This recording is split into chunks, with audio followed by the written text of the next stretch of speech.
Midnight. Your phone screen is on, showing your screen time report, 6 hours and 42 minutes. You haven't given that much time to any class today, but seeing that number, you don't even get mad at yourself because you already know tomorrow will be the same. Here's something interesting I'm going to tell you. This isn't your fault, and I'm going to prove it.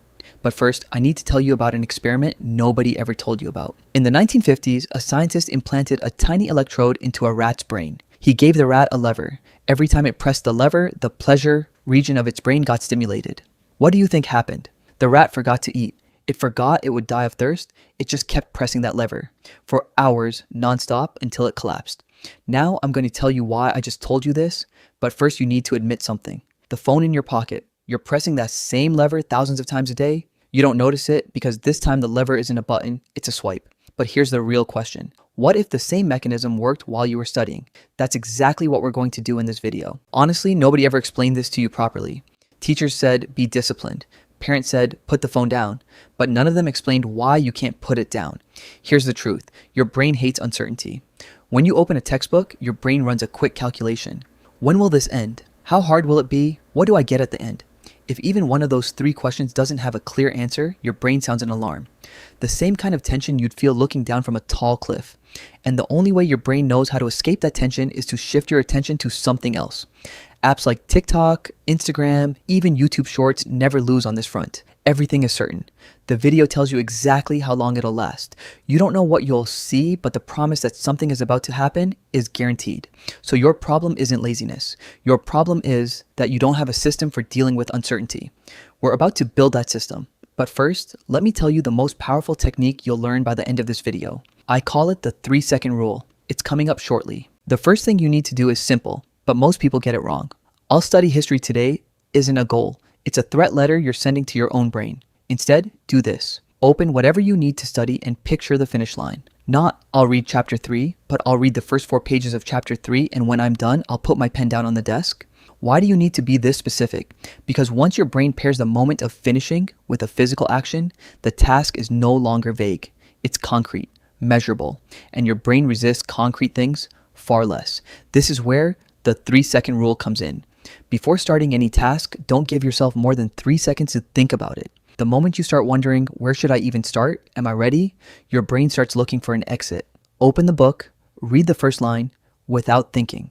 The shorter the decision window, the smaller the chance of escape. Now let's get to the real core of this. Why can't you look away while watching a video?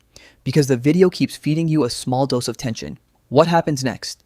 The moment that tension resolves, your brain gets its reward and immediately starts hunting for the next one. While studying, you're not creating that tension yourself because the textbook never tells you something really interesting is about to happen. So you have to say it to yourself. Here's the method. Set a timer. 12 minutes, 18 minutes, doesn't matter, but always pick an odd, non-round number. There's a reason for this. Your brain has already built immunity to standard numbers like 20 minutes. But an odd duration, like 13 minutes and 40 seconds, sends your brain a signal. This is different. Pay attention. While the timer runs, ask yourself, can I finish this page before time's up? That question gives your brain a sense of racing against something. And in anything that feels like a race, the brain doesn't lose focus. Here's the biggest mistake most people make. They try to keep track of their progress only in their head. But your brain doesn't trust progress it can't see. Why does a game have a scoreboard? Because as the number climbs, the brain gets a signal. Keep going. You're winning. Bringing this into studying is simple. Write down every small chunk you're going to study on a piece of paper with a little box next to each one. Every time you finish one, don't fill the box in. Cross it out. Filling in is a passive motion.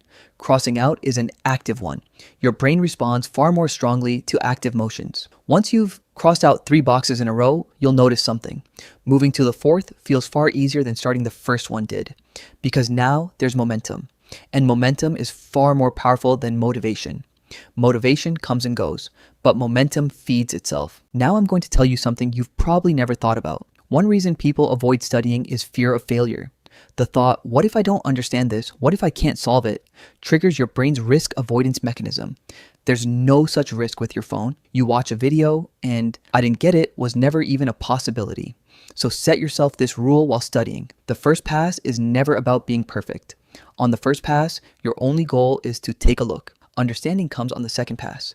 This simple mental shift turns off the risk alarm in your brain because now there's no chance of failure, only looking. When you stack these 4 layers on top of each other, here's what happens. No uncertainty because the task is small and clear. No stalling because there's artificial tension. No invisibility because progress is right in front of your eyes. No fear because the first pass is just looking. Once all 4 come together, your brain can no longer find a reason to escape. And here's the most critical part.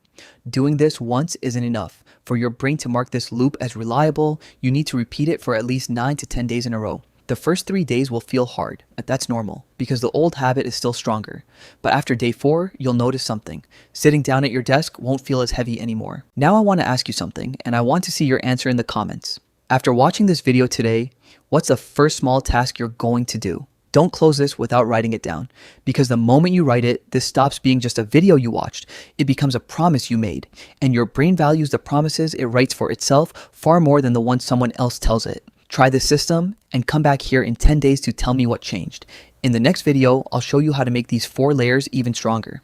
But before you go, let me paint you a picture of what day 10 actually looks like, because it's quieter than you'd expect.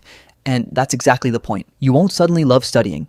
You won't wake up one morning and feel pure motivation rushing through you. What actually happens is much quieter than that. You sit down and your hand reaches for the timer before you even think about it. You glance at your little box list, and crossing one out feels satisfying in a way it didn't on day 1. The resistance you used to feel in the first 30 seconds of opening a book, that specific dread, it's just gone. Not because you became a different person, but because your brain stopped treating studying as a threat and started treating it as a familiar, predictable loop. The same way it treats opening an app.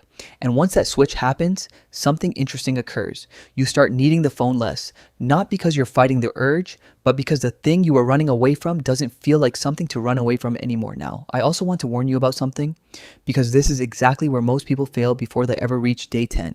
The moment they learn these 4 layers, they try to apply all of them perfectly, starting today for every single subject for hours at a time. And by the second day, they're exhausted, they feel like it didn't work, and they go right back to their old habits. Here's what nobody tells you. This system isn't supposed to feel impressive on day 1. It's supposed to feel almost embarrassingly small. If your first micro task is read 1 paragraph, that's not you being lazy. That's you building the habit correctly. The goal in the first few days isn't depth, it's repetition. You're not trying to study for 3 hours, you're trying to prove to your brain over and over that sitting down doesn't hurt. Once that's proven, the hours come on their own, almost without you noticing. So if you try this tomorrow and it feels too easy, that's not a sign you're doing it wrong. That's the system working exactly as it should. And if you remember nothing else from this video, remember this. Shrink the task, set an odd timer, cross out a box, and let the first pass be imperfect. That's the entire system. 4 steps, no motivation required.